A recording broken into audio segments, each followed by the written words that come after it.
Hello दोस्तों, ये है ब्लॉक क्रेडिट टॉपिक का पार्ट 2। इसमें हम देखेंगे कि व्हीकल, वेसल और एयरक्राफ्ट से रिलेटेड ब्लॉक क्रेडिट की क्या प्रोविजंस है। ये स्टार्ट करने से पहले एक बेसिक ध्यान में रखिएगा कि ये व्हीकल, वेसल, एयरक्राफ्ट आपने किससे खरीदे हैं, रेंट पे लिए हैं या परचेज किया है, वो सब मैटर नहीं करता। बट खरीदने के बाद या रेंट पे लेने के बाद आपने इसका यूज क्या किया है, आगे क्या यूज किया है, उसके ऊपर डिपेंड करेगा कि आपको इसका इनपुट टैक्स क्रेडिट मिलेगा या नहीं। ठीक है, तो चलिए देखते हैं वेसल, व्हीकल, एयरक्राफ्ट से रिलेटेड ब्लॉक क्रेडिट की क्या प्रोविजंस है। ठीक है, अब देखते हैं कि कौन से सेक्शन हमें इस पार्ट में डील करने हैं।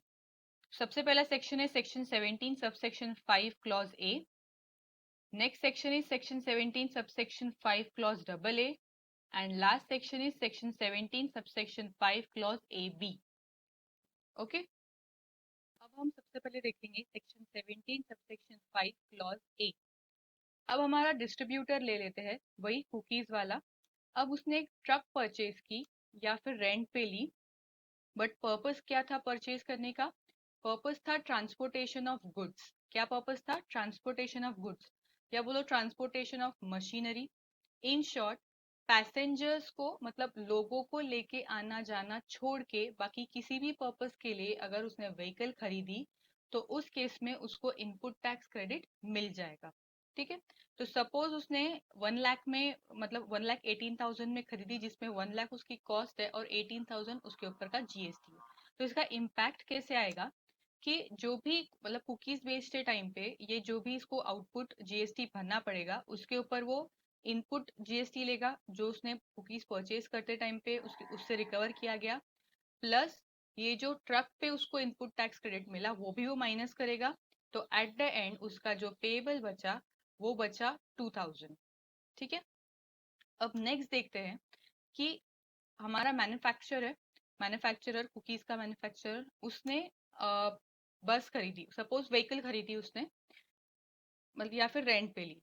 किस पर्पस के लिए? Transportation of passenger. अब यहाँ आया ट्रांसपोर्टेशन ऑफ पैसेंजर। ठीक है, तो सपोज उसने 1 लाख में ली, मतलब 1,18,000 में ली, 18,000 जीएसटी भरा। अब इसमें मेन क्या ध्यान रखना है? मेन ध्यान रखना है कि उसकी सिटिंग कैपेसिटी कितनी, उस व्हीकल की सिटिंग कैपेसिटी कितनी है। अगर सिटिंग कैपेसिटी 13 से ज्यादा है, 13 से ज्यादा, अब 13 मतलब 12+1, 12+1 1 मतलब ड्राइवर, मतलब इंक्लूडिंग ड्राइवर। अगर उसकी उस व्हीकल की सिटिंग कैपेसिटी 13 से ज्यादा है तो उस केस में आपको इनपुट टैक्स क्रेडिट अवेलेबल हो जाएगा। ठीक है, तो अब इसका इम्पैक्ट क्या आएगा कि इस मैन्युफैक्चरर ने कुकीज बेचते वक्त जो भी उसको जीएसटी उसको लगा होगा, ठीक है, उसमें से उसने रॉ मटेरियल पे उसको जो इनपुट जीएसटी मिला या फिर जो भी इनपुट सर्विसेज उसने ली होगी, इन सब पे जो उसको जीएसटी मिला वो उसने माइनस किया, और इस बस पे जो उसको जीएसटी सामने वाले ने उससे रिकवर किया वो भी उसने माइनस किया, क्योंकि वो एलिजिबल इनपुट है। ठीक है, तो उसका फाइनल जीएसटी पेएबल कितना आया? 2,000। तो एलिजिबल इनपुट होगा तो तुम उसको तुम्हारे जीएसटी जितना भी तुम्हारा आउटपुट है उससे तुम आउटपुट जीएसटी से माइनस कर सकते हैं। ठीक है, केस लेते हैं। नेक्स्ट केस में भी हमारे मैन्युफैक्चरर ने व्हीकल खरीदी या फिर रेंट पे ली for transportation of passenger, same cost 1,18,000।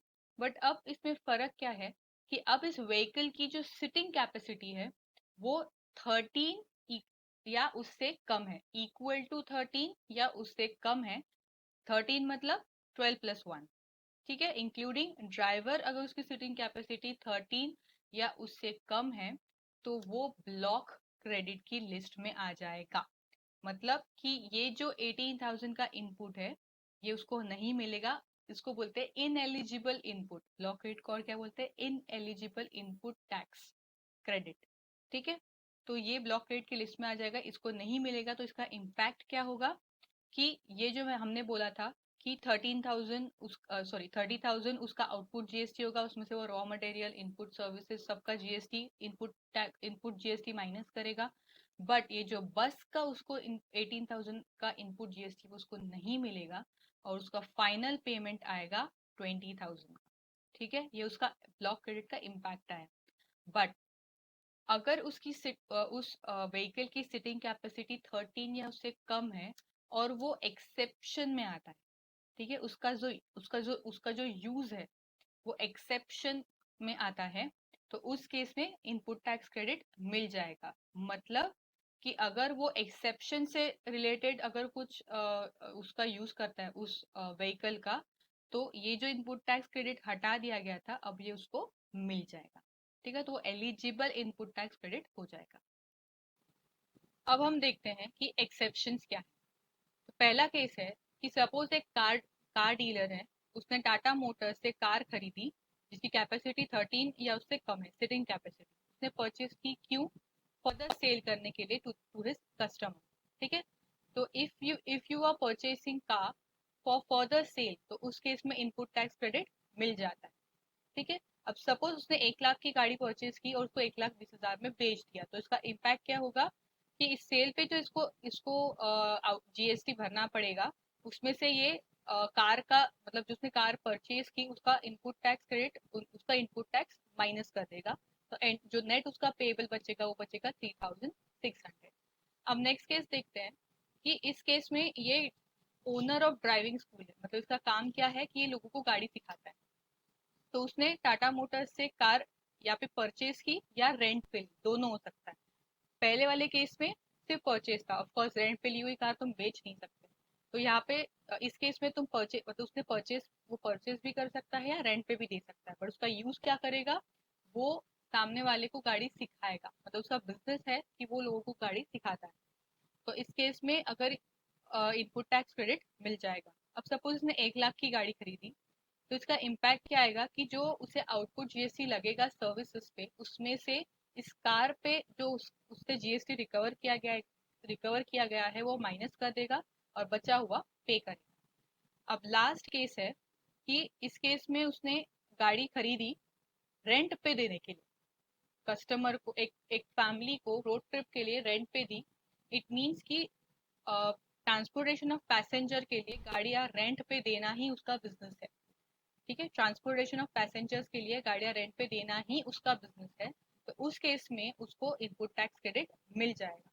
मतलब कि अगर ये 1 लाख की गाड़ी खरीद रहा है, तो उस केस में इस रेंट पे जो उसका आउटपुट जीएसटी निकलेगा उसमें से परचेज पे जो उसका आउटपुट जीएसटी रिकवर किया गया है, मतलब उससे जो उससे जो जीएसटी रिकवर किया गया है वो डिडक्ट होगा और बचा हुआ वो पे करेगा। अब हम देखेंगे section 17 subsection 5 clause double A. ठीक है, तो ये सेक्शन ये सब क्लॉज सॉरी ये क्लॉज स्पेसिफिकली वेसल्स और एयरक्राफ्ट से रिलेटेड है। ठीक है, तो अब मैं एग्जांपल दूंगी, तो वो एग्जांपल मैं एयरक्राफ्ट से रिलेटेड दूंगी, बट जो भी मैं प्रोविजंस बोलने वाली हूँ वो वेसल्स को भी सेम अप्लीकेबल है। ठीक है, तो अब एयर इंडिया है, उसने 1,18 करोड़ में एयरक्राफ्ट खरीदा। ठीक है, या फिर परचेज क्या बोल सकते हैं हम, सॉरी रेंट पे लिया बोल सकते हैं। मैं परचेज का एग्जांपल ले रही हूँ कि उसने 1,18 करोड़ का एयरक्राफ्ट परचेज किया। अब उसको क्रेडिट मिलेगा क्या? तो बेसिक प्रोविजन ये है कि एयर इंडिया को इसका क्रेडिट नहीं मिलेगा। इसके ऊपर मतलब परचेज के ऊपर या रेंट के ऊपर जो भी जीएसटी उससे रिकवर किया जाएगा उसका इनपुट टैक्स क्रेडिट उसको नहीं मिलेगा। बट ऑफ कोर्स इसके भी कुछ एक्सेप्शंस है, तो अगर वो एक्सेप्शन में आ रहा है तो उसको क्रेडिट मिल जाएगा। अब एक्सेप्शन में सबसे पहला केस आता है कि सपोज एयर इंडिया ने महिंद्रा एरोस्पेस से जो एयरक्राफ्ट की मैन्युफैक्चरिंग कंपनी है उससे एयरक्राफ्ट रेंट पे लिया या परचेज किया और उसका यूज किया ट्रांसपोर्टेशन ऑफ गुड्स के लिए।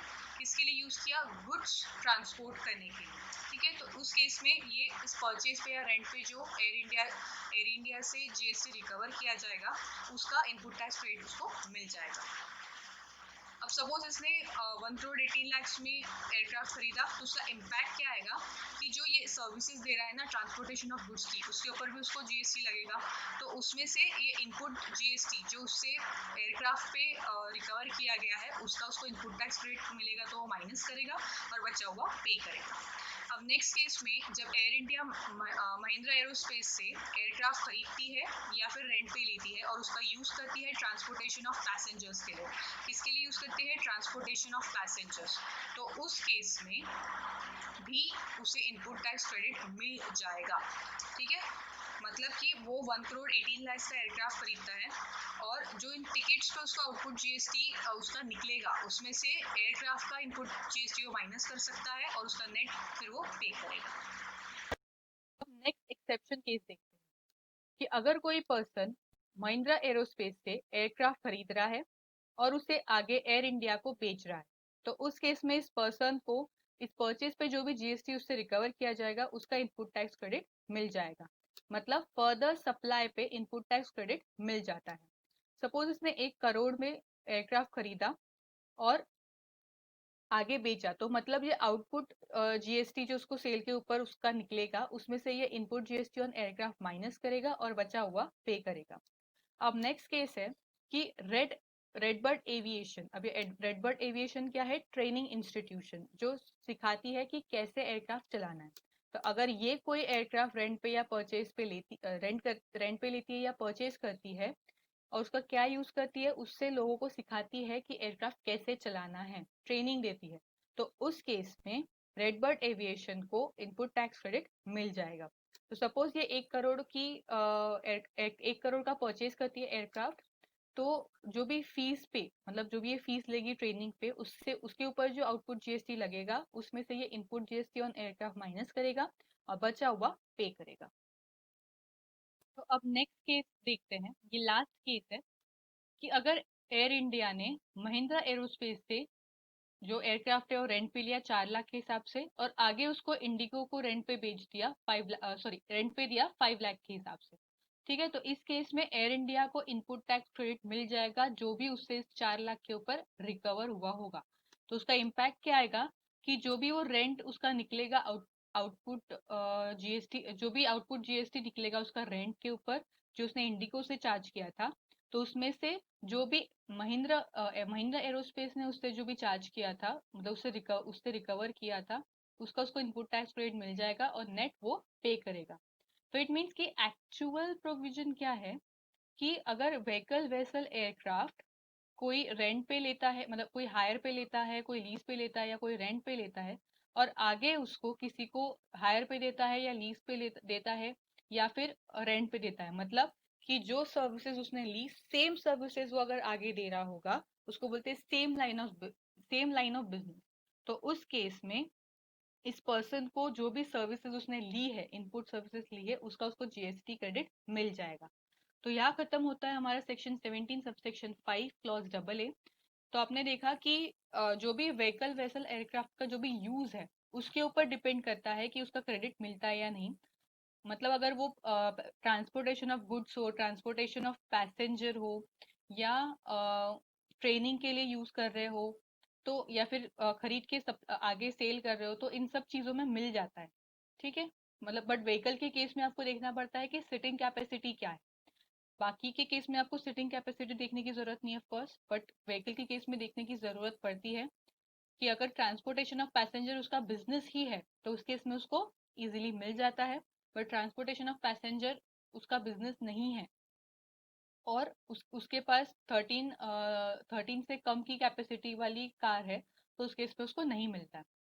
ठीक है, तो यूज क्या हो रहा है इसके ऊपर ध्यान दीजिएगा तो आपको क्लियर हो जाएगा कि क्रेडिट लेना है या नहीं लेना है।